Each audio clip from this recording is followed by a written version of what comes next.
এই মাহফিল থেকে আগামী দিনের প্রস্তুতি নিয়ে 5টা বিষয় বাড়ি নিয়ে যাব কোন ইনশাআল্লাহ। 1 নাম্বার বিষয় হলো আমার ভাইরা, আসআদুন নাস বিশাফাতি ইয়াউমাল কিয়ামাহ। নবীজি সাল্লাল্লাহু আলাইহি সাল্লাম বলেন, আমার শাফাত পেয়ে সবচেয়ে সৌভাগ্যবান হবে ওই আল্লাহর গোলাম, আমার ওই উম্মত। মান ক্বালা লা ইলাহা ইল্লাল্লাহ খালিসান মিন কলবিহি আও নাফসিহি, মন থেকে যে লোকটা লা ইলাহা ইল্লাল্লাহ পড়বে, কালেমা স্বীকার করে নেবে, রাজনীতি, সমাজনীতি, অর্থনীতি, নেতাগিরি, রাষ্ট্রনীতি সব কিছুর উপরে আল্লাহর মর্যাদা, আল্লাহর ক্ষমতা, আল্লাহর ভালোবাসা আপনি যদি স্থান দিতে পারেন, কঠিন মুসিবতের সময়ে নবীজি শাফাত করবে। শাফাতের কারণে যিনি ধন্য বানায় দিবেন তিনি কি? 2 নাম্বার সবক আজকের মাহফিল থেকে। কয় নাম্বার? 2 নাম্বার সবক আজকের মাহফিল থেকে আমার ভাইরা, যতজন আজকের মাহফিলে এসেছেন আজকের মাহফিল থেকে নিয়ে যাবেন। আজান শুনলেন, একটু পরেই এখানে আজান হবে, আজান শুনবেন, আজানের সঙ্গে সঙ্গে মুয়াজ্জিন যা বলবে আপনিও বলেন, ইল্লাল হাইয়ালাতাইন, হাইয়া আলাস সালাহ, হাইয়া আলাল ফালাহের সময় লা হাওলা ওয়ালা কুওয়াতা ইল্লা বিল্লাহ পড়েন।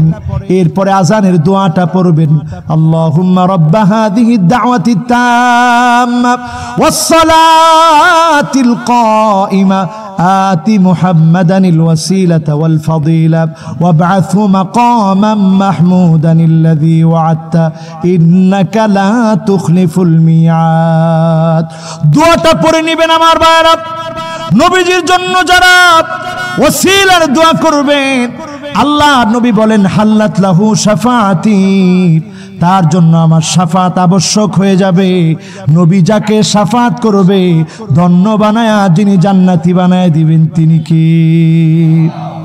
3 নম্বরে আসেন আমার ভাইরা, আকসারুহুম আলাইয়া সালাত, অধিক পরিমাণে দরুদ পড়বেন নবীজির নামে। যারা অধিক পরিমাণে নবীজির নামে দরুদ পড়বে, নবীজি শাফাত করবে, ধন্য বানায়া যিনি জান্নাতি বানায় দিবেন তিনি কি? 4 নম্বরে আমার ভাইরা, আজকের মাহফিলে যারা আসলেন, কোথায় মৃত্যুবরণ করব আমরা কেউ জানি না। আল্লাহর নবী বলেছেন, মানিস্তাতা মিনকুম ফালিয়ামুত ফিল মাদিনা, তোমাদের মধ্যে যার সামর্থ্য আছে সে যেন মদিনায় মৃত্যুবরণ করে। জোরে করে আল্লাহু আকবার।